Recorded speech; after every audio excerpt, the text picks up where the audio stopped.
Has Southern Miss found their quarterback? It's Locked On Sunbelt. You are Locked On Sunbelt, your daily podcast on the Sunbelt Conference, part of the Locked On Podcast Network, your team every day.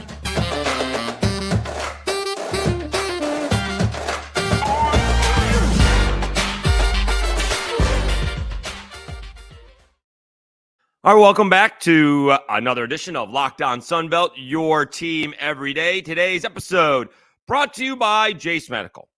Empower yourself when you purchase a Jase case, providing you with a personal supply of 5 antibiotics that treat 50 infections. Get yours today at jasemedical.com. That's JASE medical.com. All right, we'll get to all of the basketball, including Southern Miss's impressive win over JMU. Cajuns get their first Sunbelt win, and all of a sudden, Marshall and Troy, not great preseason, if you will, records, but all of a sudden 3-0 in the Sunbelt. But the big news over the weekend was Southern Miss finding their quarterback, maybe. So Tate Rodemaker, who most of us had not heard of until Jordan Travis got hurt for Florida State, went in there, played okay, got hurt, and, didn't play in the Orange Bowl. Florida State gets hammered, and Rodemaker ends up in the transfer portal. And Southern Miss gets what appears to be a pretty good quarterback, okay? He, by far as I'm concerned, went to the best offer that he had. He's from Valdosta, Georgia, and his best offer was from Florida State. Some other Power 5 schools included Baylor, Pittsburgh, Virginia Tech, and Boston College in Utah, I think, were his best offers, Power 5-wise. He got offered by Southern Miss the first time around. He did get offered by Northwestern. Got offered by a bunch of G5 schools. Troy, Tulane, Western. Did he get offered by Georgia Tech? He did not get offered by Georgia Tech. So he was a 3-star quarterback recruit that took his best offer. All right. So someone saw something of him, and that could be Norvell. Although maybe this is only Norvell's third year, and Rodemaker, this is his redshirt junior year, so maybe he inherited him. So Rodemaker is now at Southern Miss. He will battle Ethan Crawford, who appears to be the starting quarterback. Billy Wiles was the starter but got benched. Others are admittedly higher on Ethan Crawford. He's certainly shown flashes of being really good, but inconsistent, which I think comes with, I believe, a true freshman quarterback. So we'll see what happens. I would think going into spring ball, they're going to have to figure out how Tate Rodemaker is not the starter. All right. And we'll see different coaches do different things. We're going to have a battle in, the fall. That's not the way it was with the Cajuns, right? Mike Desimo says it's Ben Wooldridge's job. Everybody knows their role, which I think is better, which is easier, right? You don't have the huge swings of having a good day and a bad day, and you're worrying about it. You're the starter. Go out and do your thing. You guys know you're the backups. Go out and do your things. I prefer it that way. Charles Huff was like, yep, same thing. Others are, we're going to have a battle. Keeps guys, I guess, engaged more. Who knows? Everyone does it their own way. The other thing is Southern Miss has a bunch of recruits and has the second best recruiting class, according to 24/7.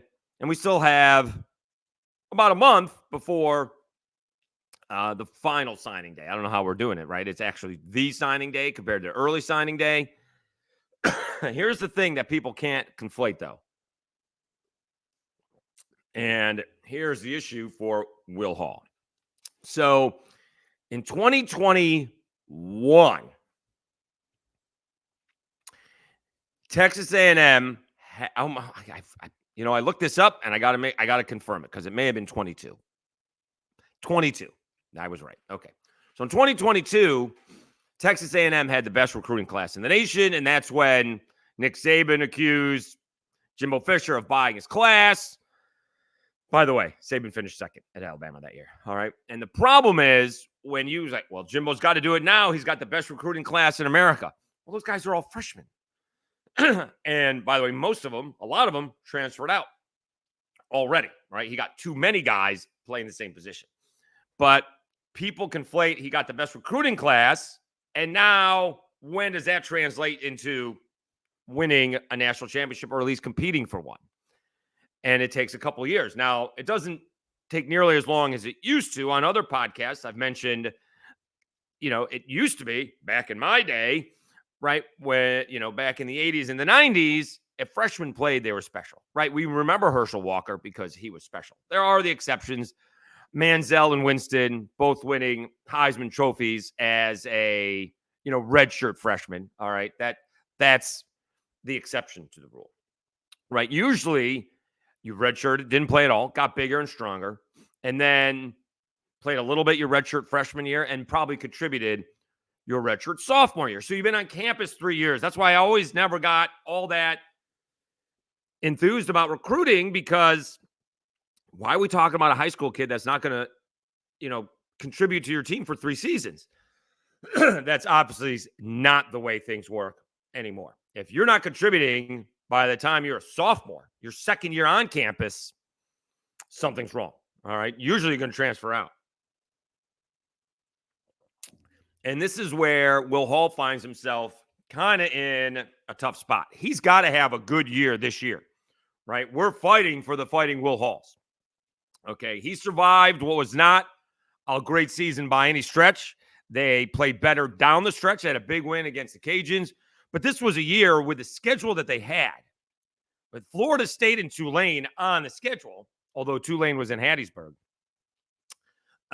They could have been better with a worse record, right? Last year, or the 2022 seasons, they went 7-6. They got a bowl win, and everything was great. Now they're looking at like a 5-7 season. They could be better, but with a worse record. It obviously did not turn out that way, mostly because they didn't have a quarterback. Once in a while, the defense showed up, and then all of a sudden the defense didn't show up. It was kind of an odd season, really odd year, and they've made some changes moving forward. But he's got to have a good year this year, okay? Otherwise, the recruiting class doesn't have a chance to contribute, right? It's going to take at least, if you come up with a great recruiting class in 2024, right? Isn't it going to take at least till 26 to anyone seriously contributing that? So it's important for people not to conflate what 2024 season is going to be and the potential. And that's why when you have a good recruiting class, it's important to be able to maintain and, improve on what you've been doing. So he's got to have a good season next year. Okay. And, we'll probably do this shortly, quarterbacks that are coming back and where they stand, right? We still haven't heard. I don't think we've heard from TJ Finley. We think we know what the Cajuns have. All right. We don't know what, we know what South Alabama has. Okay. We know what Arkansas State has. We're not quite sure about ULM. We'll see what direction they go in. There's no reason why, Will Hall and Southern Miss, if Tate Rodemaker is good, I don't think he's got to be an all-time great quarterback, right? I'm not sure that that's fair to him. But if he is able to consistently move the team down the field and put them in, scoring range and scoring touchdowns and not relying on a defense, and all of a sudden the defense gets tired in the fourth quarter because the offense hasn't moved the ball all game, and you see an improvement to where they are 7-5, 8-4, competing for a Sun Belt West title, then that gives the recruiting class that he's put together a chance to develop. And that's what you need. And that's what we have in this transfer portal. You need guys to fill the holes of the people who are leaving so the kids, the high school kids, have a chance to develop. So that's really important that he got Tate Rodemaker, because he's got 2 years left of eligibility. So we'll see where that leaves him. That doesn't mean he's going to stay there for 2 years, because he's going to be a redshirt senior. And we'll see where that leaves Ethan Crawford, right?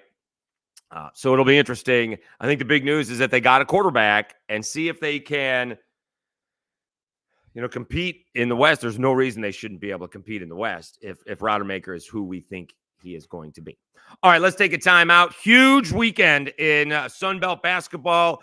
The number 19th ranked JMU Dukes go down to the aforementioned Southern Miss Golden Eagles, We will do that when we come back. Let me tell you a little bit about FanDuel.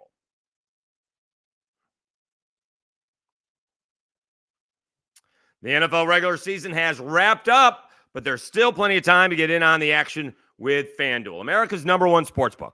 Right now, new customers get $150 in bonus bets guaranteed when you place a $5 bet. That's $150 in bonus bets, win or lose.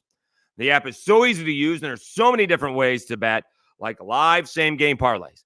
Find bets in the new Explore tab. Make a parlay in the Parlay Hub, the best way to find popular parlays, and more. So visit FanDuel.com/lockedon and make your first bet a layup.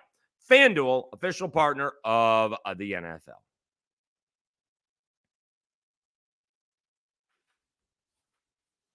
All right, Dave Schultz, Locked On Sunbelt, your team every day. We're in the winter cap. Mama Schultz got a little snow up in upstate New York, and we're supposed to get bad weather here in Lafayette, like high winds and rain. Schools are already shutting down.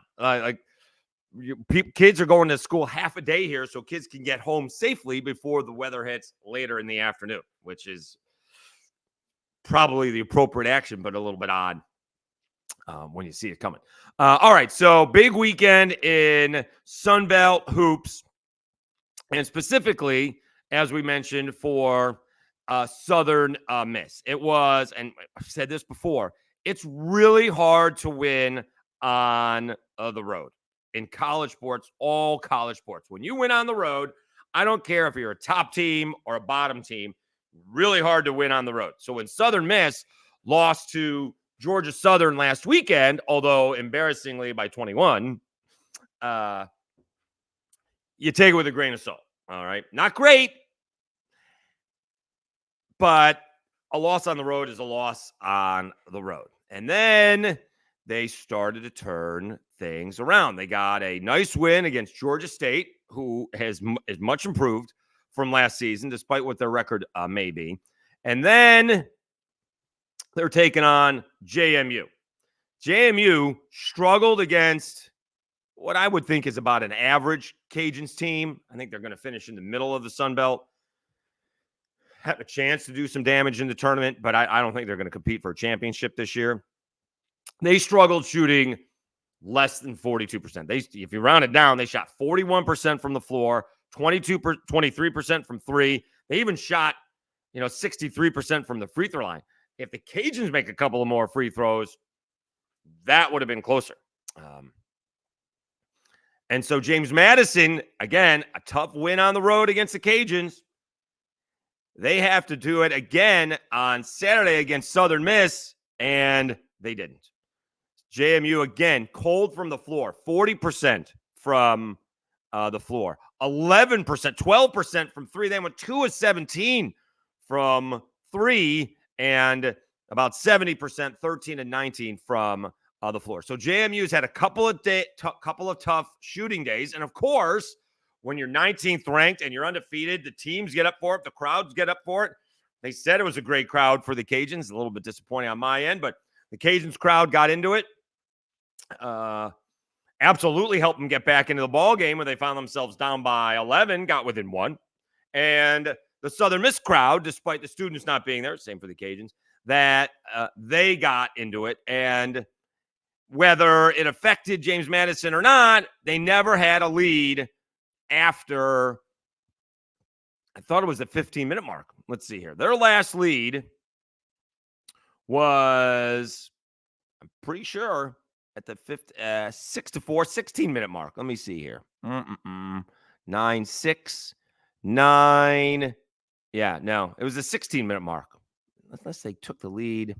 No, they didn't take the lead. So they had the lead. Southern Miss had the lead throughout.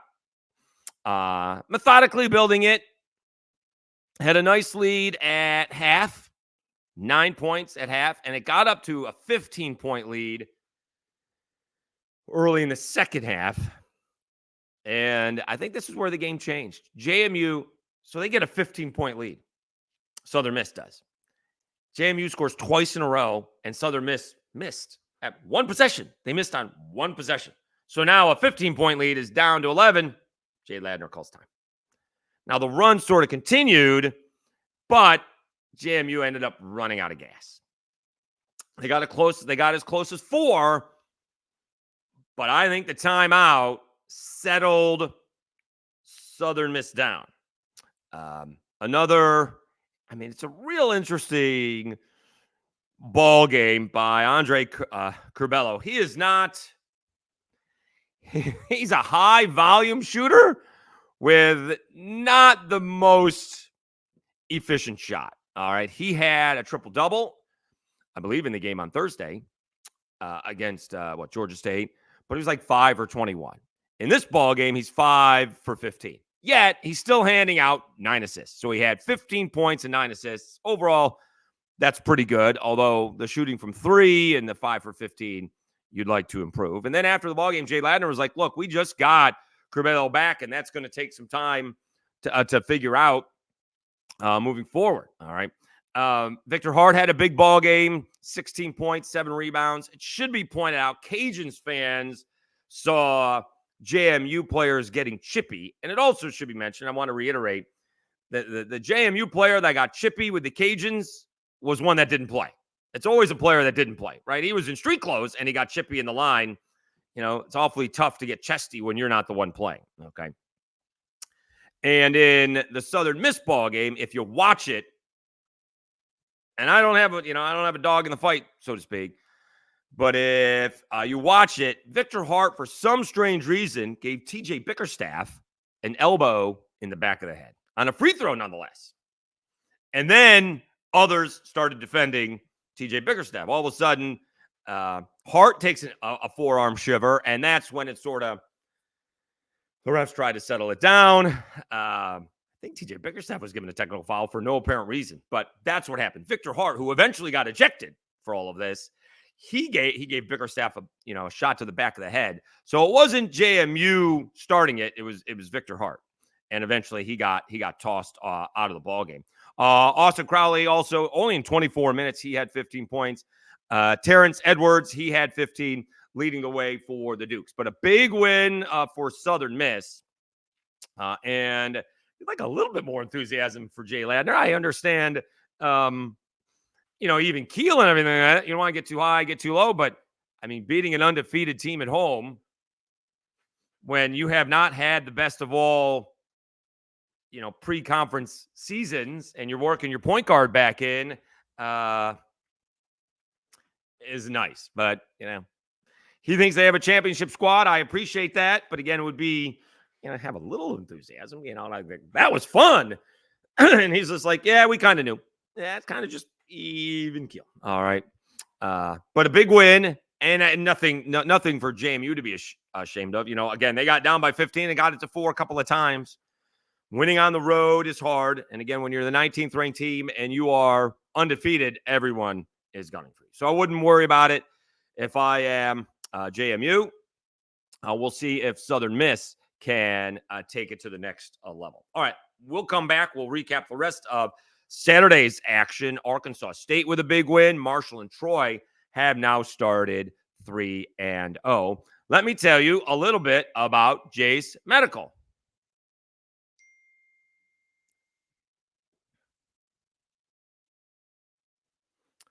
I know we come to sports to escape from some of the crazy realities of real life, but can we talk just for a minute about preparing for real life?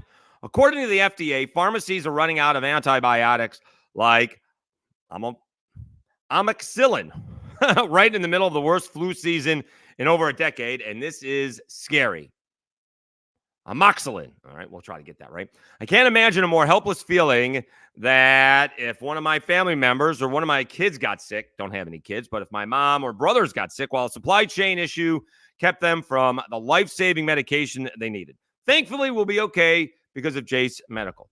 Jase Case is a pack of 5 different antibiotics to treat a long list of bacterial illnesses, including UTIs, respiratory infections, sinusitis, skin infections, among others. This stuff could happen to any of us. Visit jasemedical.com and complete your physician encounter. It will be reviewed by a board-certified physician, and your medications will be dispensed by a licensed pharmacy at a fraction of the regular cost. It's never been more important to be prepared than today. Go to jasemedical.com and use offer code LOCKEDON to get $20 off your order. All right, Dave Schultz, Locked On Sunbelt, your team every day. Let's check out the rest of the Sunbelt. I was at the Cajuns ball game against Coastal Carolina, and, Coastal Carolina wouldn't go away. I thought the Cajuns were playing pretty well. Joe Charles had a huge ball game. They snuck in an extra rebound in there. 22 points, 14 rebounds, 5 blocks, 3 steals. Cajuns actually got down in the second half. They were trailing. Joe Charles ends up hitting back-to-back threes, and that was basically it. But Coastal would not go away. And it was a nice win for the Cajuns, 85-77. Arkansas State, this is a crazy.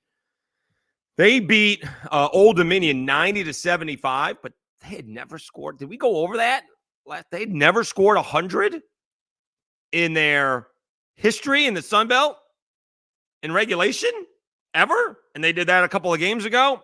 They're playing better. They did that against Georgia Southern. They take down Old Dominion 90-75. Arkansas State is 2-1. All right, we'll go over the standings here because some of these teams that did not start out well are doing well in the Sun Belt. Georgia State goes into Mobile and takes down South Alabama. Georgia State is 2-1. They beat the Jaguars 90-76. Turbo Jones had 22 points for South Alabama. Taylor had 22 points for Georgia State. Watch out for Georgia State. We'll see it. Again, they struggled last year in the Sun Belt. They only had 3 wins in the Sun Belt last year. They already have 2 this season. All right. Georgia Southern gets their second win. By the way, all of a sudden, Georgia Southern has won 2 out of 3. And again, as we said, winning on the road is tough. All right. Monroe is not that good. They're 4-9, 0-3 in the Sun Belt. But Georgia Southern came in 2-12. Now they've won 2 out of 3. All right. So a good job by Charlie Henry's club to get their second win and bounce back after what was, an embarrassing loss. Was it by like 30? What was that by? They lost 109-83. So 26 almost. Yeah. To his buddy, coach in Arkansas State. So that he, as a coach and as a competitor, losing to your friend is one thing. Getting blown out is another. He hates that. I'll guarantee you that. All right. So Troy is now 3-0. They started out the season. They were 6-6 heading into Sun Belt play. And they take down App State, who was 11-3 coming in, now 11-4. Troy, 3-0. They beat App State 66-62. And also 3-0, Marshall. Marshall was 5-8 heading into Sun Belt play. They're now 3-0.